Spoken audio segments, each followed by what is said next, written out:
Hello everyone, this is Rick and welcome to Astral Club. This is Q&A, Summoning Gods in Planet Haven. Before we get into it, just want to mention Patreon. If you'd like to support Astral Club on Patreon, you can do so. When you do, you get commercial-free advance episodes on Sunday, a library of downloaded episodes for your podcast app, and a Patreon email where we can talk back and forth. And if that's something of interest to you, all you have to do is go into the description, and there is a link there that you can click to get started. Next up, private lessons. If you'd like a private lesson, learn how to astral project and all the different techniques and ins and outs that are associated with astral projection, be glad to work with you. All you have to do is go to the description. There's an email there and request information. Let's get started. Starting with summoning an ancient god. If you recall, during the summer break in my college years, I believe I was a sophomore, or I'd just gone through my sophomore year, I think. Anyway, sophomore is wise fool in Latin, so that would certainly sum up the Rick of that time. So I'd had that satanic mass experience, and a couple months had gone by, and I decided to go back to the shop. But I was talking with my man Jay, because if you're a wizard, I can't think of a better name than Jay the Wizard. Think about it. Actually, I remember somebody said that Jay sounds like someone that he borrowed tools from, not somebody who is a necromancer. At any rate, V. Andrews said that she could just imagine what my angel guide was doing, watching me as I was summoning this ancient god from the Akkadian group of gods. And I imagine that you're right. He probably was face bombing. Lightning Round said, I wonder if anyone else was listening, hearing scary music in their head, and found themselves shouting at the screen, "No, don't do it. Okay, stop there. No, not the basement." If you ever watch those horror movies, it's always, okay, everybody, we have a well-armed party here. But what our strategy is going to be is we're going to split up, and we're going to send, this girl over here, this guy over here. So the girl can go down to the scary basement. The guy can go over to the shed with all the power tools. And then this guy, can go over to the secret bunker that is built into a hill that doesn't look at all like a dungeon. So, I guess it's that type of feeling when you're watching a movie and you see people doing something really stupid. So you scream at the screen, "No, don't go into that room. It's got manacles on the wall. That's not right. Don't do it. Don't go." But of course they can't hear us and they do it anyway, just like I did it anyway. But the question was, did you talk with Jay about your experience? What, if anything, did he say? I never went back to that occult store again. After this experience, I'd had enough with the whole ceremonial magic thing. No, I did not go back, and we didn't talk about my experience. And I'm fine with that. Signum Eternus said, a very scary counter indeed. Interesting that something actually answered all those thousands of years later. I wouldn't have expected anything to happen as well. I certainly didn't expect anything. It makes me wonder what exactly makes the difference in whether a spell or a ritual actually works. Perhaps it depends on how seriously you take it and what you're calling upon. I might have to start dabbling in magic again, although definitely with positively aligned beings. Look, all I can say is if you get into this ceremonial magic type of stuff, just don't summon anything that you're not prepared to send back. That's all I have to say about that subject. Miles Nuwages said, or asked, How do you interpret the bad smell part? If you recall, when I went through the summoning, one of the things that I beheld was a huge wind that was buffeting, trying to get into the basement that I was in. Also, an awful smell, a smell that reminded me of the smell that you would have if you opened up a bunch of crypts to unveil, decaying human bodies. It was very bad. It was a very awful smell. So he goes on to say, is it your physical brain translating the perception of low astral vibrations into a corresponding repulsive physical sensation? I like that. Or did the entity not take a shower for thousands of years? Well, I can't say anything for the cleanliness habits of ancient deities. However, smells have long been associated with haunted houses, with ancient temples. So there's something about smell that is closely associated with spiritual encounters. I don't claim to know the exact pathway as to how your sensory organs are triggered. All I can report is what I smelled, and it definitely was not good. Victor M. Tavares said, "Hey Rick, so what would be the purpose of this? The ancients summoned this ancient god, and then what? Just shoot the breeze? Do something for them, or what?" Well, of course, all I can do is speculate. I've never talked with any ancient magicians. However, based on my study of history and my limited experience, certainly in the magical realm, the ancient spells sought to gain the magician power, money, and sex. And if you think about it, those three things is today pretty much what controls business, politics. Think about it: money, power, sex. So for me to infer that our ancient ancestors had similar motives, I don't think that's going too far out on a limb. Humans haven't changed in 4,000 years. Our technology has. We've got much better machinery and much better access to information than our ancient ancestors had. But the human of today, with its emotional and physical makeup, is very much the same human that existed 4,000 years ago. So I feel pretty secure in coming up with what those magicians were trying to accomplish. The Lyrics Translated made a comment. "You must have been a black magician in your past life, Rick," with a smiley face. I replied, "Actually, I believe I had a Caucasian body in the past." Weird smiley face with a tongue hanging out. Just a little bit of levity there. Now, Svilin Kondakov had a sharp warning for me. He said, "That's a demon. One must not do such things." And I replied, "Now you tell me." Taking it a little bit more seriously, though. The ancient gods, as they were portrayed by our ancestors, Christians pretty much condemn them all to the category of demons. But if we look at the character of some of these ancient gods, of course, a lot of it was just humans trying to explore the nature of the universe, not having basic scientific principles like we do today.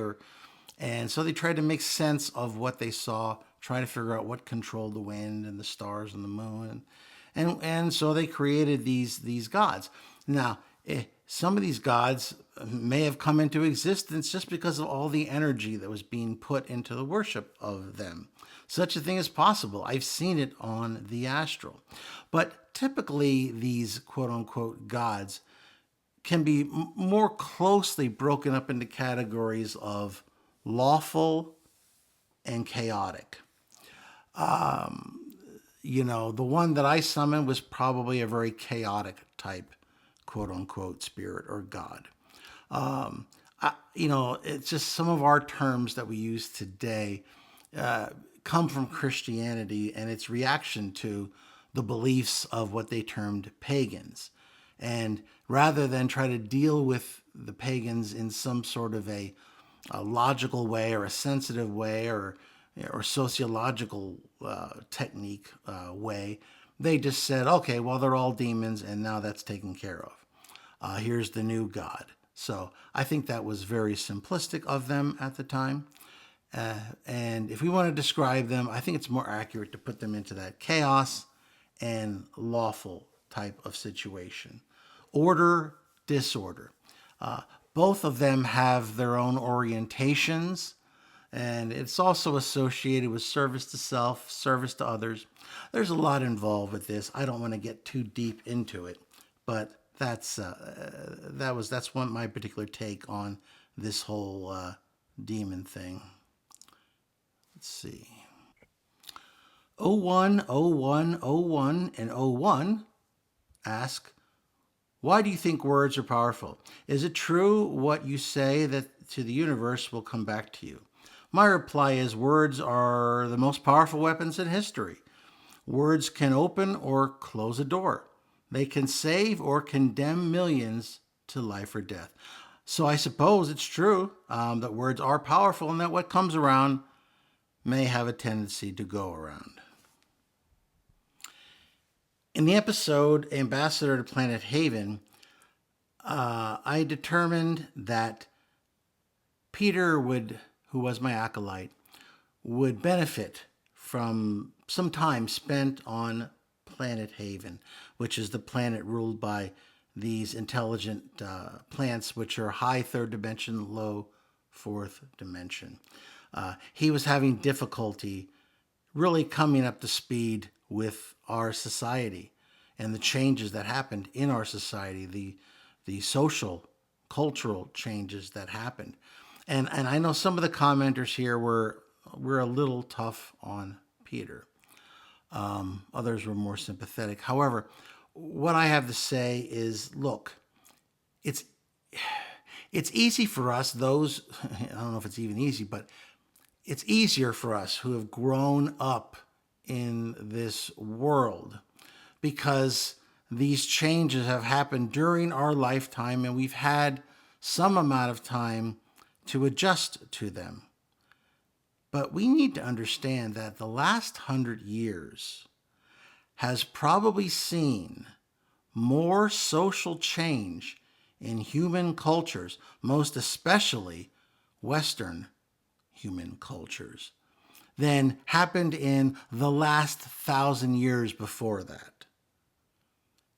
So I think we need to step back and to be sympathetic and understand that it's a lot to take in the changes that have occurred.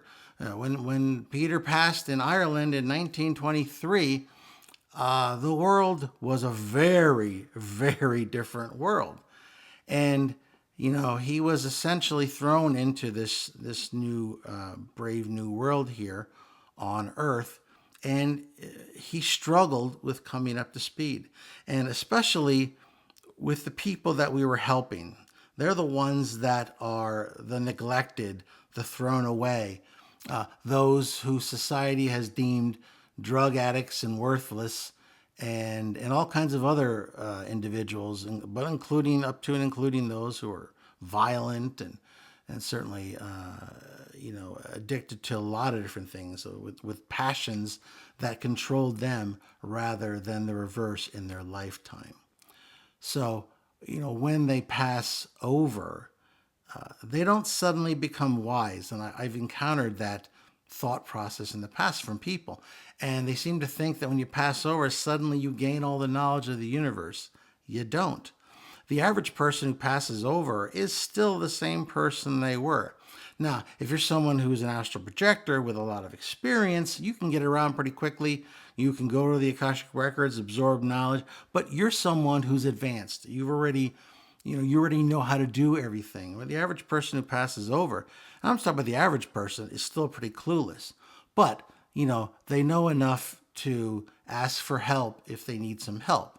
Although generally, the average person rises to a level where they start being helped.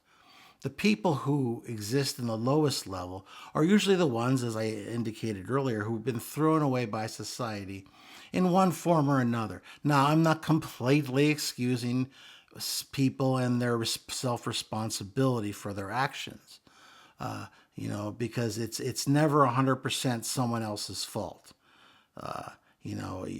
Before, in order to really learn lessons, you need to start taking responsibility. But at any rate, these people are the dregs of society, and many of them are, as I said, are on the edge of society. They're, they just aren't part of our general culture, and as such, they're outliers, and they're easily left alone, discarded. So it takes someone who is really understanding and non-judgmental. And I refer to my daughter as an inspiration on this because, when I hear her general attitude about treating patients, she tells me that she does not judge. That is not her place. Her job is to heal. And she treats everyone equally in that healing process. And that, quite frankly, inspired me to become better at what I do, trying to help these souls, realizing that they don't need judgment. They don't need criticism, because chances are they had plenty of that in their last lifetime. What they need, if they're trapped by their passions and by their addictions, is someone who is understanding enough, who can reach out to them and get them to open up and ask for help. You know how they say that in the physical, that you can't get better until you admit you have a problem and you ask for help? Well, it's the same thing in the astral. If you're trapped in the lower astral by your addictions and your passions, well, all you have to do is realize that you have a problem and that you need help. And when you ask for that help, it arrives. If it doesn't arrive in the form of me, it arrives in the form of another entity. But you have to ask for help because free will operates here. And if there are beings out there that hold out for long periods of time, some of them are extremely masochistic. You would think, why are they prolonging their suffering? There's a lot of different reasons. Sometimes they're just fearful. They're fearful that what they know, the hell they know, they perceive as better than the hell they don't know. So they refuse help because they're frightened, because they don't know what'll happen if they leave this lower astral hell. And of course, there's those who are still feeling the craving for these addictive substances or violence. They loved fighting and they want to go back and try to start a fight somewhere. Or they're controlling, and they're used to controlling people, to controlling the people in their lives. And even though they've passed, they still want to control. So they find themselves trapped in the lower astral, vainly trying to control their wife or their husband or their children or what have you. And it's a hell of their own making. But the bottom line is, you cannot force them to take your help. They have to give consent. They have to ask for that help. And I do whatever I can to get them to the point where they request aid. Because if they don't, then there's nothing I can do for them. There's nothing any other entity can do for them either. Anna Mendrano Cruz commented, "Hi, I just found your channel, which I find quite interesting. Poor Peter was so confused. I don't blame him. I kind of feel the same way with so much change that's going on today. I'm glad he's happy, and you're doing wonderful work, and I commend you for your understanding of these things. Take care." Well, thank you. And so that's certainly someone here who certainly felt felt a little bad for Peter, but she's glad that he's in a better place. As weird as that sounds. Creative 777 commented, "Funny and amazing episode. I wonder, wouldn't it be better to prepare these aspiring guides in advance, giving them some knowledge about the changes on Earth? It's interesting that Peter can accept beings that look like plants, but has a hard time with humans who are of different orientations and beliefs." Well, in the first part of the comment, the best way that is considered to prepare guides is actual field experience. There is no classroom instruction for something like this type of cultural sociological knowledge. It's thought that hands-on experience is the best way to get actual experience. I mean, think about it. How many times in your life have you been stuck in a college class or stuck reading some how-to book and it just doesn't click? But if you actually get your hands on something, some real example, such that someone actually takes you out in the field and shows you how to change that tire or change that oil, for instance, if you're talking about cars, or if you want to learn something. I know when I used to train salespeople, yes, we would have some basic sales training, but the actual application, the real learning, I can tell you, happened when we were on actual sales calls. Because theory is great, but until you're actually out there in the field dealing with that tortured soul, there's really no replacement for that actual field experience. And, it's tough. And maybe we're asking too much, but it's the way things have always been done. And I don't have a better solution, quite frankly, because I believe in field training very strongly as well. In this case, Peter just wasn't able to make that particular move at this point. But I believe in the future, and perhaps with the help of the Havenites, he'll be able to. So, I'm not giving up on anybody. It's sometimes if you hit a wall in teaching, try something different. Try a fresh approach. You don't always have to hammer down a brick wall by continually running at it with your head. Sometimes, if you think about it long enough, you try a different approach, you're like, hey, I can go around this wall rather than trying to batter it down with my skull. So I have a lot of confidence as well in Peter. And I know he'll also be a good ambassador of Earth too, because he has a purity of soul. He just couldn't adjust to the dramatic social changes we've gone through here. And that doesn't change my opinion of the quality of his soul. And I believe the Havenites will be able to teach him quite a lot. And that he will be an example that I think will be excellent for them as well, because he's someone who also has a deep love and understanding of plants. I mean, from what I got from him, reading him, is he had better relationships with his garden than he did with his own parishioners. So I have a lot of hope that the Havenites are going to help him progress. Ricardo Onofre came in again with a question. He said, "Hi, Rick. Thanks for the video. I wanted to ask you if you could clarify what you mean by a third and fourth dimension. Is the fourth dimension just another name for the non-physical plane? Is it a synonym of the astral plane?" The science calls the third dimension our present physical reality.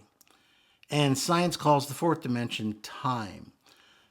Now, for the purposes of discussing astral projection, and this is a term that is widely used in the occult community, we refer to the fourth dimension as the astral plane. It's the best way to illustrate that we're dealing with a dimension that is vibrating faster at a higher level, Keep in mind these terms aren't accurate, but they're the best that English affords me. So excuse me. They're above this physical vibratory level.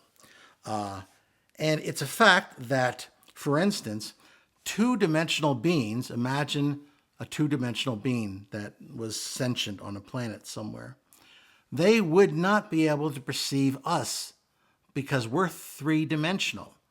We would not exist in their world. Or if they could somehow perceive us, they would perceive us as a very alien thing that is mostly, if not totally, out of their realm of perception.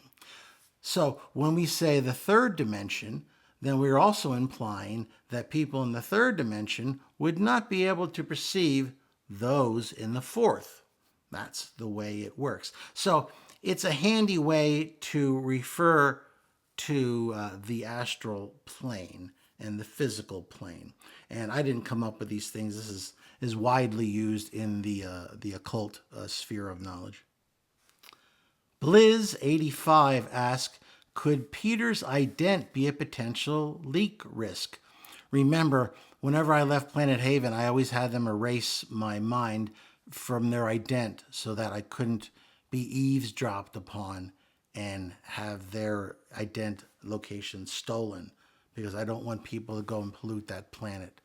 I also anticipated Peter's ident being a problem as well, so I had them erase his ident from my mind as well. So I cannot contact Peter, I cannot contact Haven without them contacting me first.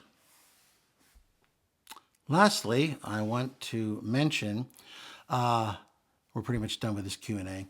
I'm going to have a pinned link to my episode Weed and Astral Projection. Many of you didn't get notified because the tube didn't like the information in my video.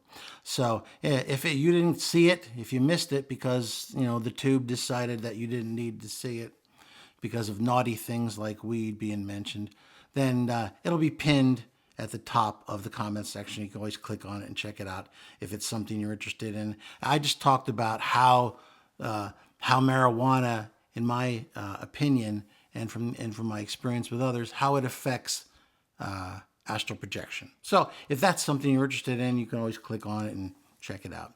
Okay, well, I hope you enjoyed that. If you did, hit the like button, share it with those of like mind, subscribe if you haven't already, and make sure you keep those questions and comments coming, because your question or comment could very well end up on a future Q&A episode. So this is Rick, and as always, I will see you on the astral plane.